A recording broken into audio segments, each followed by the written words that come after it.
Sir इतनी मोटी English की किताबें पढ़ने के बाद उर्दू से मोहब्बत, कॉलम भी लिख रहे हैं, किताबें भी लिख रहे हैं और ऑस्ट्रेलिया में ये कैसे थोड़ा सा मुश्किल नहीं होता कि आप इतनी मसरूफियत में भी फिर भी आप उर्दू के साथ जुड़े हुए हैं? मेरा ख्याल है मैं उर्दू जो है ये मेरी शायद पहली मोहब्बत थी अच्छा। जी। वाह।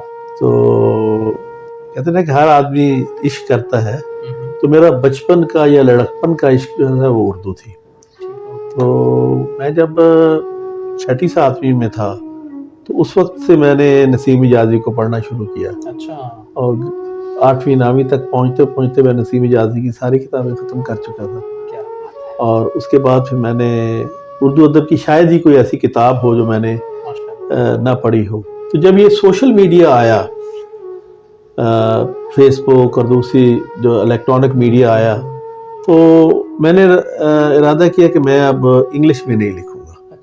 15 साल से मैंने आज तक कभी किसी को जो है वो जवाब इंग्लिश में नहीं दिया।